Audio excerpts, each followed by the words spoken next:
Buongiorno e benvenuti da 7 in punto. Questa mattina parliamo della nostra famiglia. La nostra famiglia, per capire di che realtà stiamo parlando, vi presento subito il primo ospite, che è Andrea De Vido, direttore amministrativo di questa, come si può definire, struttura sociosanitaria, però la vostra missione è quella di essere dalla parte dei bambini, perché vi occupate di cure per i bambini, insomma, dell'età evolutiva dagli 0 ai 18 anni, e parliamo di questioni di neuroriabilitazione.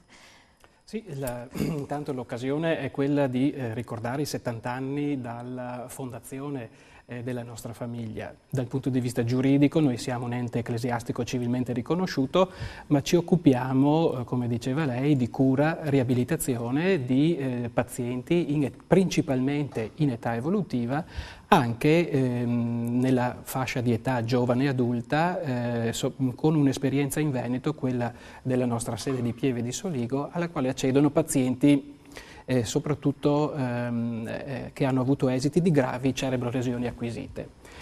La nostra famiglia ha iniziato appunto 70 anni fa, non in Veneto. Non in Veneto, perché partiamo dalla Lombardia, partiamo dall'intuizione di un sacerdote ambrosiano che a metà degli anni 30 incontra un gruppo di donne che con lui accettano la sfida di pensare a un ente che possa farsi carico della disabilità che in quegli anni iniziava... Era un gruppo di mamme? No,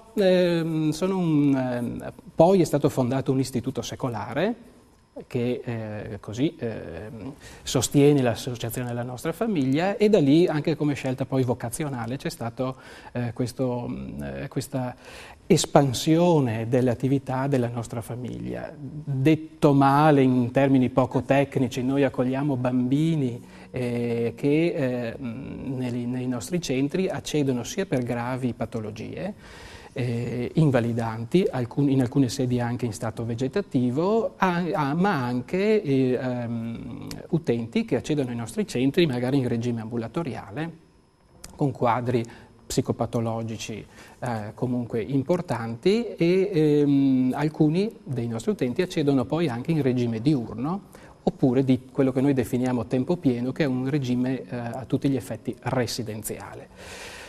Quindi è una struttura che possiamo definirla tranquillamente una struttura ospedaliera specializzata nei vari interventi di neuroriabilitazione per pazienti in età evolutiva? Sì, la struttura è in tutte le proprie sedi, soprattutto qui in Veneto, ha una forte caratterizzazione sanitaria, quindi noi siamo ancorati al servizio sanitario regionale. E per scelta, tra l'altro, l'ente, la nostra famiglia, garantisce le prestazioni in regime di accreditamento, quindi quello che una volta chiamavo convenzionamento con il servizio sanitario regionale, proprio per una scelta che si rifà alla missione, che è quella che tutti gli utenti possano accedere liberamente ai nostri servizi. E ci sono all'interno di questa particolare offerta sanitaria due tipologie: l'una, quella del presidio di riabilitazione extraospedaliero, noi abbiamo 7 centri in Veneto; l'altra unità di offerta, quella ospedaliera, della sezione scientifica Istituto di ricovero e cura a carattere scientifico Eugenio Medea. Dopo avremo modo di parlare con uno psichiatra del centro Medea. Praticamente si fa anche ricerca, no? Perché è anche questo l'elemento che vi contraddistingue. Certo, gli IRCS, come appunto noi siamo riconosciuti da parte del Ministero della Salute, sono ospedali nei quali per mission si fa cura, ricovero e ricerca scientifica. Quindi la ricerca che il nostro istituto vuole portare avanti è la ricerca traslazionale, quella ricerca che poi ha benefici, vuole avere benefici quanto più diretti nella cura e riabilitazione dei nostri utenti. Una ricerca diretta con applicazione clinica, no? Che poi è anche la vocazione di tutti gli IRCS, no? Certo. Fare dei trial clinici immediati con i pazienti che ne abbisognano. La sezione scientifica è stata creata proprio con questo obiettivo, quello di permettere di individuare meglio la diagnosi, permettere di anche validare i protocolli riabilitativi che vengono applicati sia nella parte ospedaliera che nella parte extraospedaliera, perché le 29 sedi che abbiamo distribuite su tutto il territorio nazionale sono anche un bacino epidemiologico importante per condurre appunto l'attività di ricerca. In questa annualità sono 2 le attività di ricerca che il nostro polo, quello di Conegliano Pieve di Soligo, sta portando avanti. L'una riguarda una sperimentazione farmacologica sulla atassia di Friedreich, che è una malattia rara, degenerativa. Il nostro primario responsabile scientifico di polo, il dottor Andrea Martinuzzi, sta portando avanti questa ricerca per l'utilizzo, la sperimentazione di un farmaco. La sperimentazione è stata autorizzata dall'AIFA già l'anno scorso, abbiamo già iniziato il reclutamento di alcuni pazienti e prevediamo di poter pubblicare già qualcosa già quest'anno. Tra l'altro mi piace sottolineare come questa attività trovi il sostegno anche delle associazioni di genitori, e soprattutto in particolare un'associazione che sta sostenendo molto anche la perché ricerca. Questa associazione di genitori, soprattutto quando si parla di malattie rare, non hanno poi grandi punti di riferimento, e quindi il fatto che qualcuno si prenda in carico di studiare una patologia diventa, credo, una luce in fondo al tunnel. Certo, il sostegno da parte nostra, il sostegno di queste associazioni è fondamentale. In questo caso l'associazione, con anche piccoli contributi, con il sostegno di tante persone, sta sostenendo quasi interamente il costo di questa sperimentazione farmacologica, e che appunto speriamo possa dare già i primi frutti in questa annualità. Come si accede alle vostre strutture? Lei ha detto Conegliano, Pieve di Soligo, credo che ci siano i poli più importanti, c'è anche l'Istituto Medea, l'IRCS, però voi avete sedi in altre parti del Veneto, e quindi se genitori che avessero figli con qualsiasi tipo di problematiche in età evolutiva, come possono fare riferimento a voi? Cioè, come arrivano i pazienti da voi? Arrivano dopo magari dei ricoveri nelle strutture, negli ospedali classici, in acuto, e poi proseguono nel caso della neuroriabilitazione nelle vostre strutture? Come si accede ai processi di sperimentazione? L'accesso alle nostre strutture avviene in diversi modi. Dobbiamo prima innanzitutto distinguere l'attività ospedaliera, quella del polo scientifico, dalle altre attività dei presidi extraospedalieri di riabilitazione. Noi abbiamo 4 centri nella provincia di Treviso, un centro nella città di San Donà in provincia di Venezia, uno a Padova e uno a Vicenza. L'invio avviene sempre tramite prescrizione del pediatra di libera scelta o del medico di medicina generale, che prescrive un primo accesso, sostanzialmente una visita di accertamento, una visita che serve al nostro specialista, al medico specialista, per verificare se il bambino, l'utente, necessiti di una presa in carico riabilitativa da parte dei nostri servizi.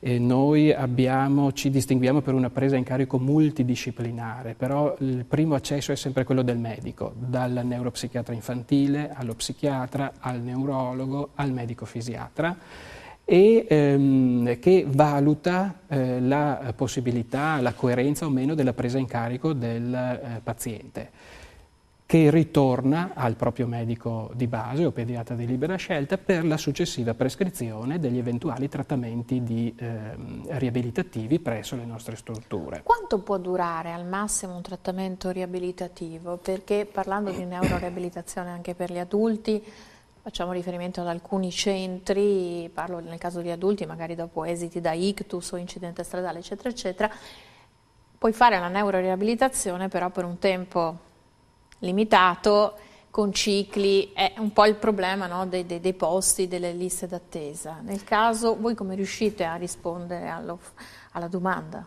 La domanda inevitabilmente è crescente, quindi, però noi dobbiamo distinguere l'attività ad esempio ospedaliera che viene erogata dalla unità per le gravi disabilità dell'età evolutiva a Conegliano, ha una degenza media ospedaliera di 15 giorni. In regime ordinario. Poi molti dei nostri pazienti hanno la possibilità di accedere in regime di day hospital e quindi il percorso proprio per l'intensività della cura può anche essere limitato nel tempo. Un po' più lunga è la degenza degli adulti che accedono ai nostri centri, soprattutto da esiti di gravi cerebrolesioni acquisita, come dicevamo. E abbiamo, secondo noi, la forza però di garantire un percorso completo al paziente che in dimissione dalla struttura ospedaliera può essere accolto presso i nostri centri di riabilitazione di carattere più territoriale e che possono garantire la presa in carico del paziente e della sua famiglia anche per molto tempo, magari con un trattamento ambulatoriale, come diceva lei, anche a cicli, quando poi la situazione si è stabilizzata oppure migliora appunto nel corso del tempo. Posso farle una domanda? Tra i vostri pazienti, si parla di età evolutiva, di adolescenti, quanto avete casi di adolescenti che hanno bisogno di una neuroriabilitazione a causa di dipendenza da sostanze, vuoi l'alcol, vuoi sostanze chimiche, cioè è un fenomeno che si sta evidenziando? Per la verità no, nelle nostre strutture abbiamo pochi di questi casi, soprattutto le gravi cerebrolesioni acquisite sono dovute a natura di incidente, e invece per l'età evolutiva ecco, l'accesso alla struttura avviene anche in età molto giovane e quindi sono patologie che derivano dalla giovane anche età, ecco, non quindi specificatamente. Avete o dei casi di appunto conseguenza da trauma, oppure nella specializzazione per quanto concerne disturbi più blandi sono legati più che altro all'inizio, cioè disturbi comportamentali di crescita evolutiva nei primi anni di vita e nelle scuole elementari? Sì, noi abbiamo una unità di offerta che però copre un ampio spettro, si va appunto dalle epilessie, in quanto la Regione ci ha anche riconosciuto recentemente centro di riferimento regionale per l'epilessia, alla ADHD, al quale siamo riconosciuti centro di riferimento regionale e grazie a questa attività riusciamo, secondo noi, a garantire una risposta efficace ai vari bisogni di salute della popolazione. Un altro dato fondamentale dell'attività ospedaliera è quello che circa il 40% dei ricoveri che facciamo in regime ospedaliero a Conegliano deriva da fuori regione, quindi noi abbiamo anche una buona attrattività di pazienti extraregionali. Questo perché siete dei centri di riferimento, quindi di altissima specializzazione, si diceva per le epilessie, per la DHD. Sì. E poi però siete in grado di fornire delle risposte a tutte quelle che possono essere le gravi disabilità di conseguenza cerebrolesioni, ho capito bene? Sì, tra l'altro poi abbiamo anche un'ulteriore unità di riabilitazione che consente di accogliere pazienti che hanno appunto anche questo genere di problematica.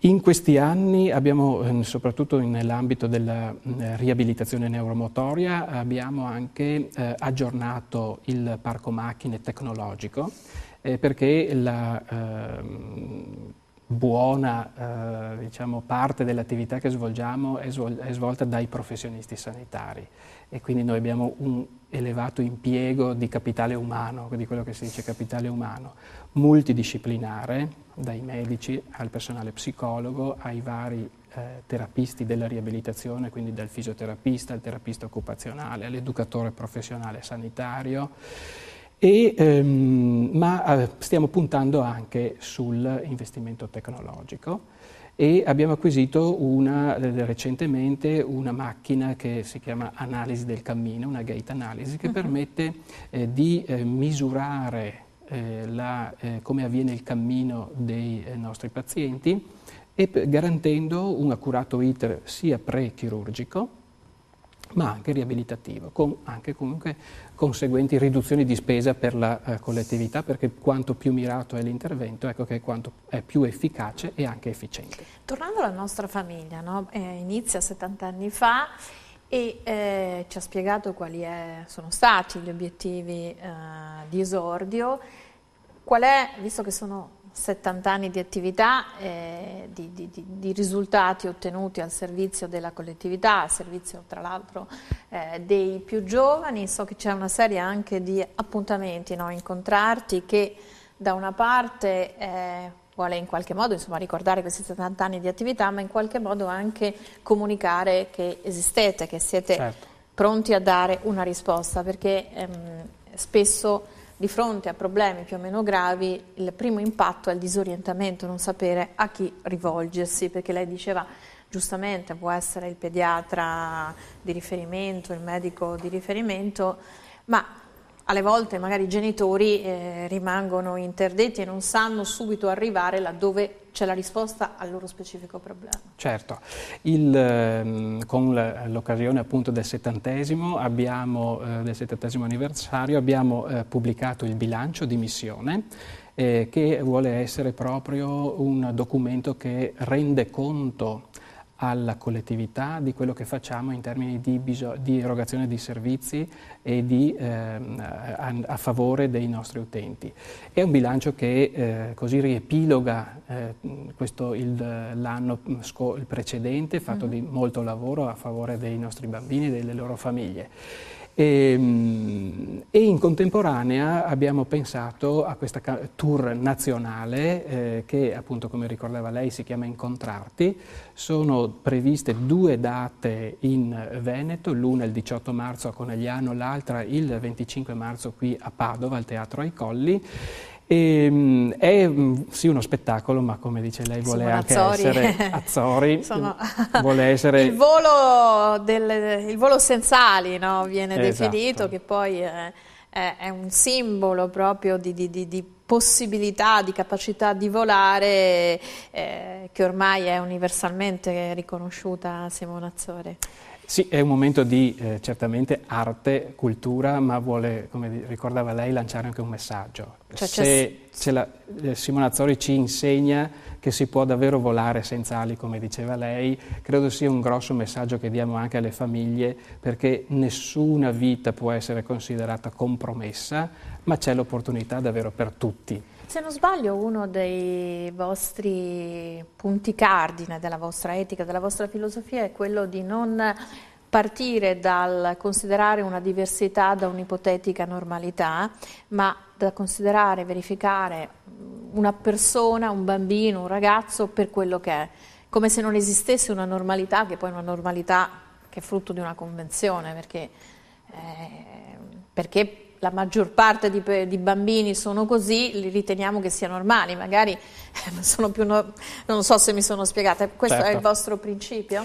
Certamente, proprio anche credo che il testimonial scelto per questa campagna dimostri che davvero non ci sono limiti, dobbiamo anche dare un messaggio positivo, ce lo dimostrano i nostri sanitari quotidianamente e proprio per dimostrare che appunto nessuna vita è compromessa, ma c'è un'opportunità per tutti e noi lavoriamo in questo senso. Avete in programma di aprire nuovi centri in Italia, in Veneto? Al momento no, noi siamo presenti appunto, come ricordava lei, in più regioni d'Italia, principalmente in Lombardia e Veneto, poi in Friuli, Liguria, Campania e Puglia. Sta avendo un buon risultato la collaborazione che abbiamo con l'organismo di volontariato per la cooperazione internazionale della nostra famiglia, perché siamo presenti anche in 6 paesi esteri. Io ringrazio Andrea De Vido, direttore amministrativo della Nostra Famiglia. Subito dopo la pubblicità andremo a conoscere uno dei medici che lavorano all'interno della Nostra Famiglia, perché siete centro di riferimento per l'ADHD, e parleremo proprio di questa affezione. Torniamo tra un paio di minuti, grazie.